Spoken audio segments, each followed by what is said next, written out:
Okay, my back hurts. I'm in a foul mood, so let's make a video. And this video is here to show you that tyranny is not your friend. We always think of power in two forms. There is internal power, where we have the ability to affect ourselves. The person can basically control or influence their own nature, their own state, and their own personal environment. They can make changes to themselves. There's also external power, where person A has the ability to affect person B in terms of person A's, outside environment, which includes other people around person A. Person A has the ability to control or influence or dictate the people around them. So people tend to think then that this ability to command or influence others or their environment around them is an innate ability, something that they are born to and possess because of their birthright, their heritage, the society, the culture that they live in. This is what we essentially refer to as power and privilege. An example of power means power over others. They can make somebody disappear. But whatever made this person disappear won't affect person A, because person A is protected by their power and privilege.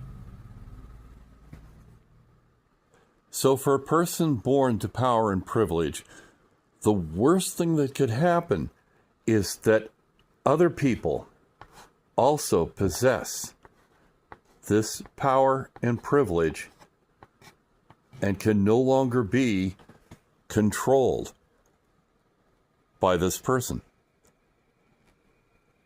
Person B gains the same power and privilege, and person A therefore feels that he or she has lost power. They have lost power, influence, and authority, and can no longer affect the environment around them. To them, this is a loss of their heritage. It is the loss of the power and privilege that they were born with, and that must be stopped.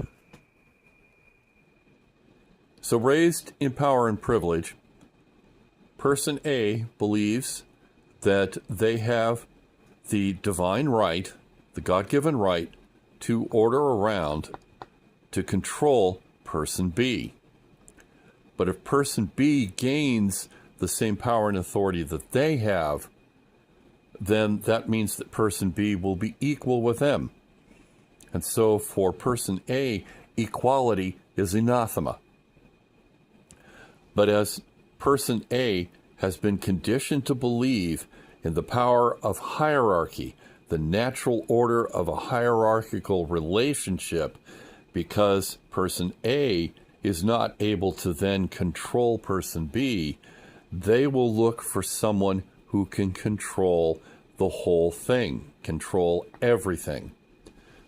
So they will then look for the number one person who will give them back, restore to them the power and privilege that they are accustomed to. Now, person number one wants to be at the top of the hierarchy, wants to control everything. And so this person finds the easiest way to control person A is to tell person A what they want to hear.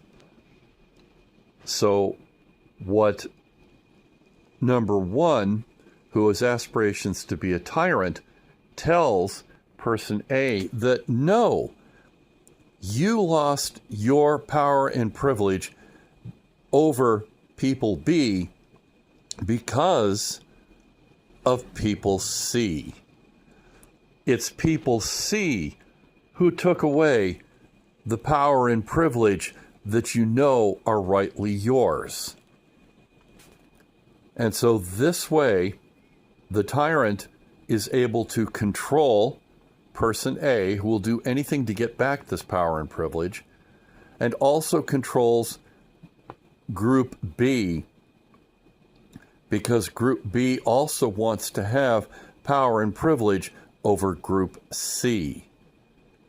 And by controlling both A and B, the tyrant therefore controls everything. What Group A doesn't seem to realize is that if their leader, or number one, has the ability to restore their power and privilege, that leader, that person, has power and authority over them as well. So while person A thinks that their power and privilege have been restored by their leader, in actuality, their power and privilege is granted to them by the leader, because we've already established that the leader has the power and authority to take away the power and privilege of Group A as well as B and C. So they no longer have power and privilege restored to them. They think they do, but it's only an illusion.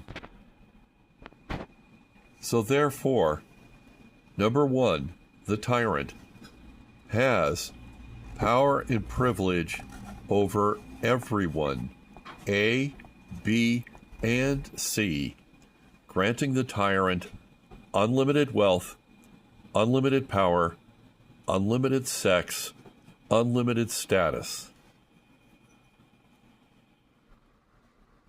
And so we are left with the terrible equation that all of us are equally oppressed under the power of one person, this tyranny. And sadly, when this happens, the evangelicals cheer and celebrate because their godly avatar will then pave the way for the day of judgment. Billionaires cheer and celebrate because they are going to become unlimited wealthy. And the conservatives cheer and celebrate because through this they have unlimited power and unlimited sex. And this is why we liberals continually warn conservatives that you're next. Because the tyrant has the power to oppress all of us, every single one of us. No one is safe.